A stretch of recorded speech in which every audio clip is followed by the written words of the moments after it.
It was a Wednesday night. I was at work, which, as you know, is a coffee shop, and I was in the back. It was a quiet night, not a lot of customers, a pretty slow night. But I'm doing some dishes, and I hear what I think is some scratching. I kind of look up from the dishes, and I think, where is that scratching from? It's not me. I stop doing the dishes, and I listen, and I don't hear it anymore. It stops. I think, man, was that my imagination or what was it? Well, so I keep doing the dishes. I do other stuff. I go up to the front. I make some coffees for some customers when they come in. And then while I'm up there, I hear some banging in the back. So I run to the back thinking like dishes fell over or something. And none of the dishes fell over. In fact, the banging is coming outside the back, like from the back door. We have a back door back there. So I run to the back door and I look through the peephole. And on the other side of the peephole, it looks like there's something kind of like making it blurry, like there's something on the like peephole itself. But on the other side, I see two guys beating up on another guy. And they're like making all this noise and stuff. And the one guy is being slammed against the door. So quickly I go to open the door, but I realize I need my key. And I hear them banging and fighting out there. And I have to run to my bag. So I go to my bag and I grab my key out of the bag. And then I run back to the door. And as I get to the door, I'm fumbling around and I try to get the key in the lock really fast. And then the noise stops. I fling open the door and no one is there. I look this way and that way. I can't see anyone. It's just the night sky. A quiet night sky in the middle of the city behind our cafe. I hope whoever that guy was who was beating up is okay and got away. Whatever the case, something strange is happening. And I wonder what it is.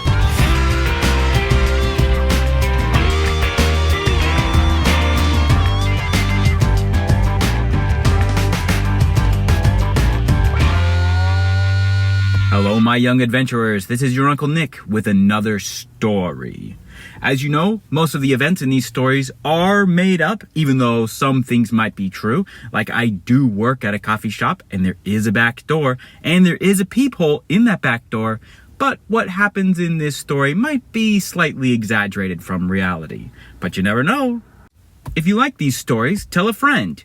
You can find this podcast on Apple Podcasts, Spotify, even on YouTube. Just tell them to look up Storytime with Uncle Nick. But enough talk. Now, back to the story. The next morning, I'm back at work, getting ready to clock in, when the light from the sun is beaming in through the peephole. And I look at the light cast from the peephole, and it's got a shape on it. I put my hand in front of the light and the shape comes into focus on my hand. It's a crude drawing of a tree and numbers and a letter on the bottom of it. The number is 510630 and then the letter A. I have no idea what these numbers are, but for some reason looking at this tree, it seems familiar to me, but I can't figure it out. I clock into work and I think about that. I wonder if that's what the scratching was that I heard. Maybe someone was scratching that picture onto the peephole. That's interesting. As I'm working in the cafe, I notice that there's someone in the cafe and he keeps looking at me. He's someone I've never seen before and he stays there all day long. Nobody stays in the cafe all day long. Usually they come in, sit for a few hours and then leave. But this guy stays the whole time. Well, it's the end of my shift and I'm getting ready to leave and I grab my skateboard and I go to the door. I say bye to my coworkers and I look in the reflection of the door. It's a glass door. And I see the man suddenly get on the phone and get up from the chair as he's looking at me. I realize that I'm probably about to be followed. So quickly, I go out the door and I jump on my skateboard and I start skating super fast. And I'm going quick, and I look behind me, and I see him running out the door now. He can't run as fast as I can skate, though. But this is when I realize, as I'm skating, that there is a car in the street. I'm on the sidewalk, but there's a car in the street driving slowly alongside me. They're following me in a car too. Maybe that's who he's on the phone with. Quickly, I turn down my street, and I have to think of some way to get rid of this car. He also turns down the street. Right there is a big parking garage. So I turn into the parking garage, but just as I get in there, the security guard stops me. "Hey, you can't skate in here." I say, I'll walk, and I pick up my skateboard, and I just try to walk past him. "Hey, do you live here, or is this a building you work at?"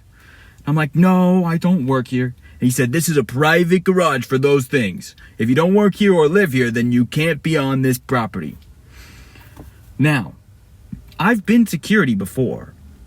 This man is just trying to do his job. I get it. But at the same time, out of the corner of my eye, I can see that car has now pulled up behind us and has stopped just a little distance away. It's still in the street, but it's just sitting there. I know those guys are waiting to jump out and grab me or something. I don't want to argue with the security guy, and I don't want 3 people chasing me now, adding the security guy. So I jump back on my skateboard and I start skating down the street.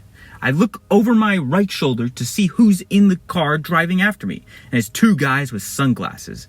But over my left shoulder, basically the direction that I'm skating towards, I hear a voice say, "Gotcha!" And that's when I crash into the first guy who was chasing me, the one who was in the cafe the whole time. I fall to the ground and my skateboard slides into the street, and it's just sitting there. The car pulls up and stops, and the 2 guys get out. As I'm getting up from the ground, kind of dizzy from having crashed, I'm surrounded by 3 guys. Now, I didn't get a chance to ask their names, so I'm just gonna call them Guy 1, 2, and 3. Guy 1 is the boss. At least I think he's the boss. He's the one that was in the cafe all day, and he seems to be the one calling all the shots. Guy 2, he likes to punch stuff, and Guy 3, he has a big nose. So Guy 1, 2, and 3 are surrounding me, and there I am, stand up, and Guy 1 looks at me and says, "Here's how it's gonna go. I'm gonna ask you questions, and you're gonna answer them. We know Woodruff left you a message. What did it say?" I don't even know who this Woodruff is, I tell him. And if he left me a message, I didn't get any message. What, did he text me or something? "No, we found him leaving a message on your back door last night. Don't play silly with us. We know you know what we're talking about." And just then, Guy 2 punches me in the face. Like I said, he likes punching stuff. I think, man, what are these guys talking about? I guess that guy that wrote the message must be called Woodruff. And I did get that picture with the numbers underneath it, but I don't know what it means. And even if I did, I wouldn't tell these guys. So I tell them, "I don't know what you're talking about." "We know you're lying. Woodruff left you a message, and we need you to tell us what it is." And I tell him, "How do you know it was me that he left the message for and not somebody else?" "You're Nicholas Delvecchio, aren't you? The great adventurer? Of course he left it for you. Well, who else would he leave it for?" And that's when Guy 2 punches me in the nose. As I'm holding my nose, I look up and I see that there's a truck stopped at the stop sign, I mean. And this is when I get an idea. I look up at Guy 2 and Guy 3, and I say, "Why are you punching me in the nose? I don't need a nose job. You should punch Guy 3 in the nose. He's the one with the huge nose." Guy 3 and Guy 2 look at each other, and Guy 2 kind of laughs at Guy 3, and Guy 3 kind of holds his nose embarrassed. And that's when I have my chance. I run in between both of them, straight towards my skateboard. They see me and try to grab me, but they catch my jacket. I was anticipating this, and I easily slip out of the jacket. I was prepared. And now they're stuck just holding my jacket, while I jump onto my stomach on my skateboard, and I slide into the middle of the street. Just as the truck starts going forward, and I slide underneath the truck and on the other side. Now they're trapped on one side of the truck, and I'm on the other side of the truck. Quickly, I jump up on my skateboard and I skate as fast as I can. And I go around a corner and down an alley. I know this neighborhood like the back of my hand. I live here and I spend all my time exploring and seeing what's what and where each alley goes. So I know that I go down this alley and I jump onto a wall. From that wall, I jump onto a roof of one of the buildings. From that roof, I jump onto another roof and I get onto that original parking garage I was trying to get in. I climb up the ladder all the way up to the very tippy top of that parking garage, and now I can look down on top of the neighborhood, and I see those guys. They're driving in their car, and they've got flashlights, and they're looking around for me. And the guy one, he's yelling, "Come out, we'll find you eventually. You can never get away from us." But I know they can't find me, and finally they give up looking for me. And I wait till I see the car leave, and I climb down from the garage, and I walk over to where they had tried to catch me the first time.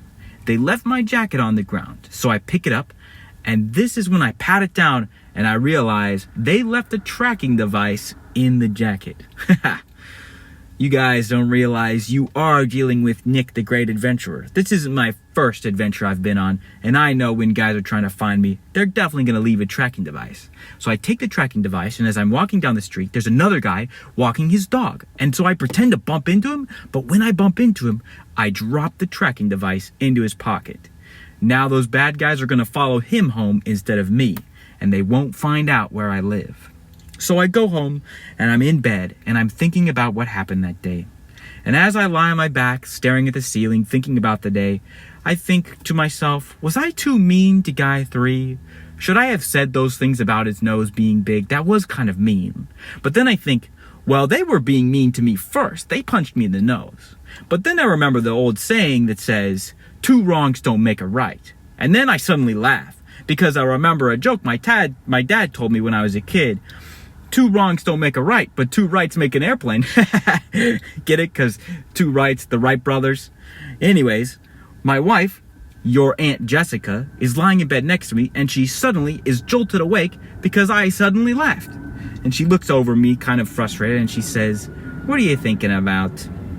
And of course, then I have to explain to her everything, which makes her even more frustrated for some reason. But I still don't know the answer to the clue I kind of finished telling her. There was the tree that I can't recognize, and I tell her the numbers. She's like, that's really interesting. And then finally, we both go to sleep. The next morning, I wake up ready for the adventure, wondering how I'm going to solve this mystery and what I'm going to do. I say goodbye to Jessica, your aunt, of course, and I give her a kiss, and I tell her one last time the message, and I think, I wonder what it's gonna be. She tells me she'll think about it, and if she comes up with any ideas as to what the message might mean, she'll let me know. So I go to work, and at work, there's that guy 1 again in the lobby, and he's looking at me the whole time. But he can't do anything because now there are witnesses around, and also there's cameras in the cafe. So I'm in the back, and I look at the message one more time, and I see the tree, and yeah, that tree does look familiar. Where have I seen that? And suddenly it hits me. It's called the Wisdom Tree. There's a hike in LA next to the Hollywood sign where you climb all the way up this mountain, and at the very top is a tree called the Wisdom Tree. I've done that hike. I recognize that tree. Wow. Then later, on my break, Jessica texted me. She figured out what the numbers are. She texts me, it's a date. The 5 is for May, and the 10 is for the 10th, which is tomorrow, a Saturday, and the 630 is for 6:30, and the A is for AM, 6:30 AM tomorrow. And that's when I realized it was a message telling me to be at the Wisdom Tree at 6:30 AM tomorrow on a Saturday. Today was Friday, if you didn't get that. Anyways, I figured this out, and then it's the end of my shift. And I go to leave, and I realize Guy 1 is still in the cafe watching me. So I have to figure out another way to get out of here so he won't follow me again. So I go to the back door, and I look out the peephole. And back there is Guy 2 and 3. They're smart this time. But what they didn't realize is there's actually a third way for me to get out. There's also an access to the roof. I climb up the ladder, I push open the trapdoor, and I climb out the roof. I bring my skateboard with me, of course. I close the latch door, and I hop from that roof to another roof, and I hop from that roof down into an alley far away. And then I sneak through the alley, back, and I get to my neighborhood, and the bad guys still think that I'm in the cafe. They have no idea that I got away, and they won't be able to follow me. Well, I know what to do now. The next morning, Saturday morning, 6:30 a.m., I'm at the top of that mountain where the wisdom tree is, and I'm waiting, and I'm looking. And I don't know what's going to happen, but I know it's going to happen at 6:30. Suddenly, behind me, I hear footsteps. I spin around, and there's a man in a mask and a hood. I look at him for a moment, and he stands there silent. I ask him, "Woodruff? Is that you?" The man nods. Good, I have so many questions. But he says nothing. And then he starts waving his hands around. I know enough of ASL to know that he's doing sign language, but I don't remember enough to understand what he's saying. All I'm able to do is put together that he's pointing at the Hollywood sign. And then he makes a shape O. Something about the O at the Hollywood sign. "What are you talking about, Woodruff?" I say. And then he does a sign that I recognize as treasure. I all of a sudden get very excited when I hear a very familiar and unpleasant voice behind me. "Well, if it isn't Nicholas Del Vecchio, the great adventurer, and Woodruff, all in the same place for me. Just how I like it. Ha ha ha." I turn around to see guy 1, 2, 3, and 4? Wait, I know guy 4. That was the guy I put the tracking device in his pocket last night. Oops, that's my bad. I guess now he's going to have a great story to tell his nieces and nephews, if he's not totally traumatized by this. Adventure isn't cut out for anybody. Anyways, when I spun around to see guy 1, 2, 3, and 4, who's being held captive by guy 2 and 3, guy 4 is, I hear a pop behind me, and I spin back around. Man, I'm spinning back and forth. And when I spin to see where Woodruff was, there's a poof of smoke, and no Woodruff. He's just disappeared. Man, that guy's mysterious and very cool. I kind of want to be like him. But anyways, I spin back around to guy 1, 2, and 3. "No matter," says guy 1. "He clearly told you where the treasure is. Now where is it? Or else we'll throw this guy right here off the side of this hill. Ha ha ha." I look down the side of the hill, and it's a bunch of jagged rocks and a steep fall below. If he doesn't die, he would definitely get hurt. These guys are evil. So I agree, and I tell him the message he gave me. Okay, I tell him. He said something about the O. We need to go to the O. And it was just at that point that I realized, in the Hollywood sign, there are 3 O's. And then I realized also, somehow, magically, man, this Woodruff guy, he's just more mysterious every moment, but somehow he has left a shovel at my feet. Woodruff shovel, it says on the handle. And I think, wow, this guy is mysterious. So I pick up the shovel, assuming that we need to dig a hole, but I don't know which O. "Well, you better start digging," says guy 1, and the other 2 guys laugh. So we hike over to the Hollywood sign, and we're underneath the O. And it's taking us forever. I dig under one O and don't find anything. We dig under the other, and finally, we dig under one O, and we finally find a treasure chest. "Let me open it," says guy 1. And he gets over there, and he's really excited. And he opens the treasure chest with his face so excited. And I look at him, and I say, "What is it?" And he looks, and suddenly all the excitement drains from his face. And he looks sad and disappointed. "It's nothing. It's just a bunch of string. Old dirty string. Someone must have found the treasure already." And he throws the box on the ground, and the string falls on the ground in front of me, and I pick it up. And I look at the string. This is very interesting string, I think to myself. It feels hard? Is that possible with string? Very strong. I don't know how to describe it. Tough, even. There's something strange about this string. My thoughts are interrupted by guy 1's annoying voice. "Well, it looks like we don't need you 2 anymore." And he looks at me and guy 4. "Throw him off the mountain." I look at him shocked, but I realize just then that a police helicopter is flying over and police cars are pulling up. "Woo! Oh no, how could this have happened?" he said. Just like that. He said it just like that. That's how he sounded surprised. Anyways, he says that, And I say, "Ha, you fools. You didn't realize that I was able to text my wife on my watch. I just pushed the little speak button and she heard our whole conversation and she was able to pick up from that I was in trouble, so she called the police and she knew where I was going to be this whole time." Well, the police grabbed the bad guys and they let guy 4 go and they let me go, of course. And then I asked guy 1, "How did you guys know where we were though? I figured out the message without ever telling you guys." "Oh, it was easy," he says. "I just put that code and the picture into ChatGPT and it told me everything." Oh my goodness, I say. I hate ChatGPT. And they shove him in the car. And then they're shoving the other 2 guys in the car and I tell the cops, wait. And the cops look at me and they look at the other guys and I walk up to guy 2 and I tell him, "Sorry I said those mean things about your nose. All right, you can take him to jail now." And so the policemen shove him in the car and they slam the door. Guy 2, wait, did I say guy 2? I mean guy 3. I said that to guy 3. The one I was, teasing about his big nose. Anyways, he scowls at me and the police cars drive away. And I'm stuck in the middle of that road up on the mountain. It's like a dirt road, holding this tough string. Later, I take it to my friend, Bob Thinker. He's like a scientist guy, and he analyzes it under a microscope, and he tells me this actually was the treasure. But those bad guys were too silly to know what it was. In fact, he's not surprised. Most people have never heard of it.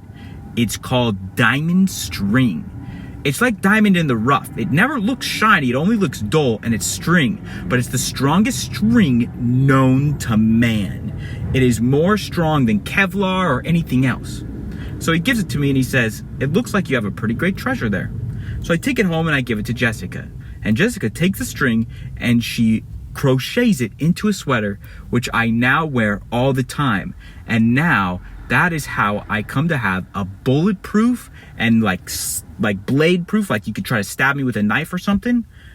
And it gets blocked by this really strong hoodie that she made me. Anyways, that's the story of the treasure and how I first met Woodruff. Now, I have other adventures with Woodruff in the future, but this was the first time. And at this point, I know really nothing about him. But I am very curious because he seems very mysterious and very cool.